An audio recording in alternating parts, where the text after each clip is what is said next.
사무엘하는 범죄한 다윗이 하나님 앞에 돌아와서 회개 제단을 쌓고 그리고 번제와 화목제를 드리는 장면으로 마무리가 됩니다. 하나님은 선지자 갓을 통해서 다윗에게 아라우나의 타작마당에서 여호와를 위해 제단을 쌓으라고 명령하십니다.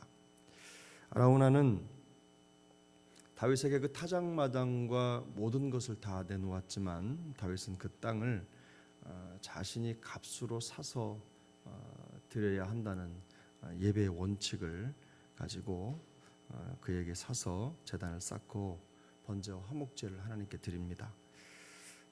하나님은 다윗의 기도를 들으셨고 재앙이 그쳤습니다.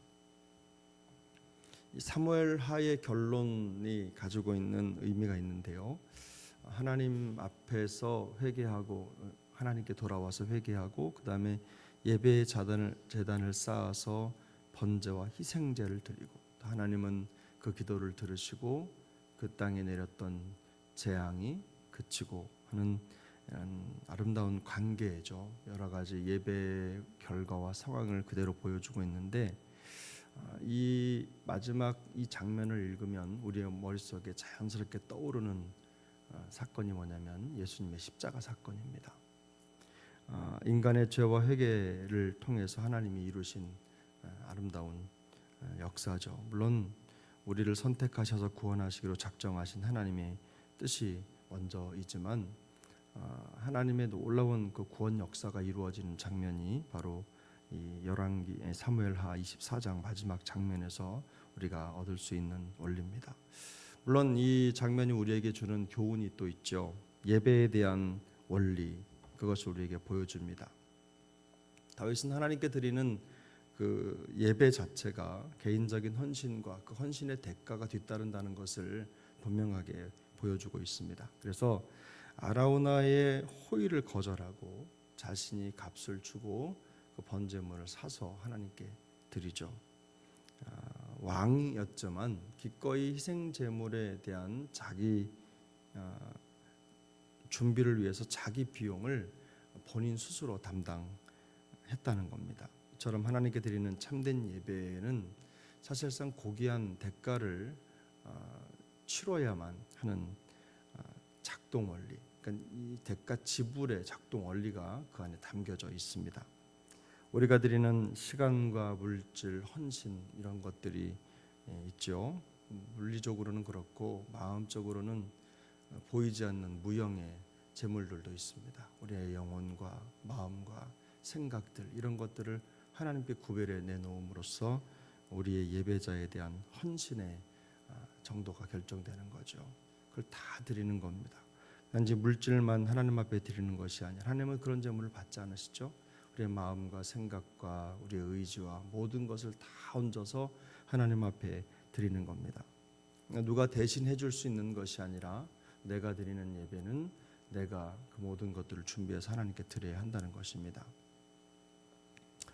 그래서 예배를 드리면 사실 은혜도 있고 기쁨도 있지만 피곤하기도 합니다.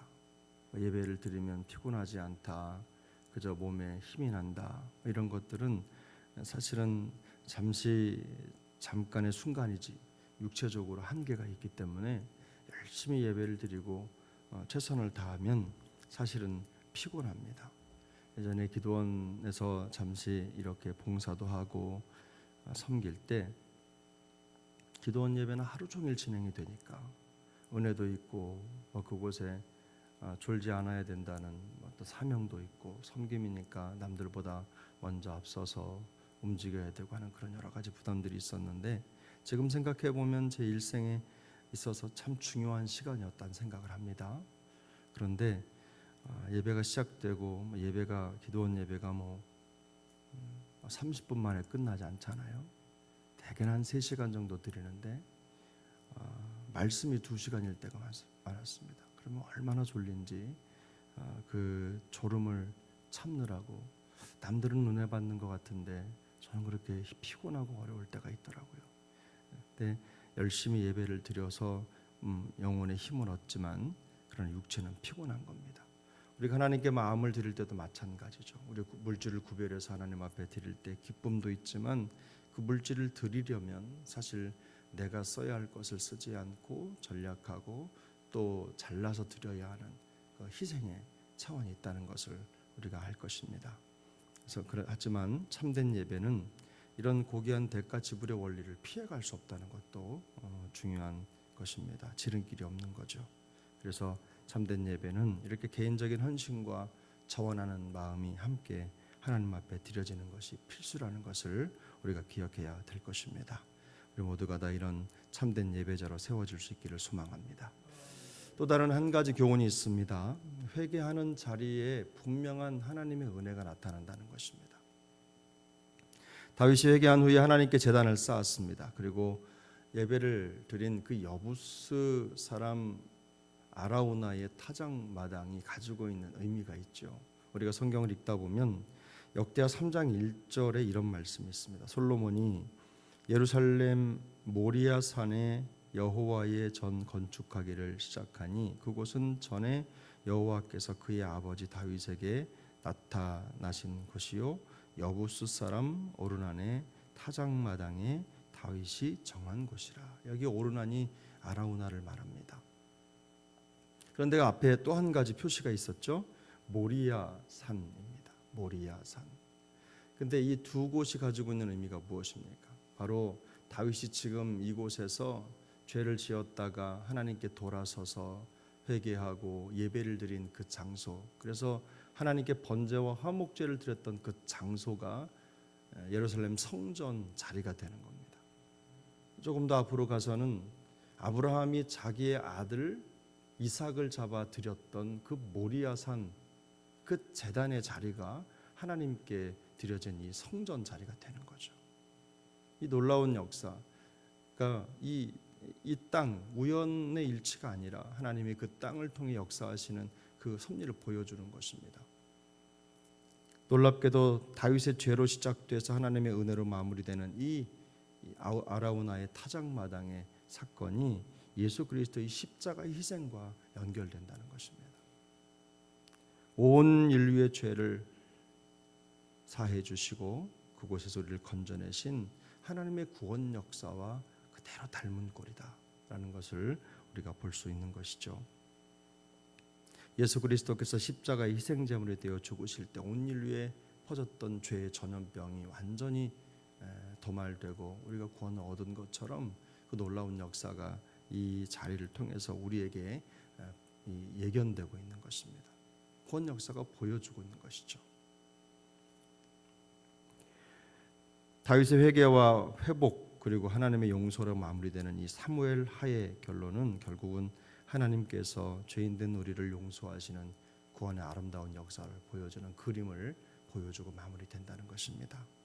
하나님의 실패, 하나님은 사실은 우리의 실패를 그냥 버려두지 않으신다.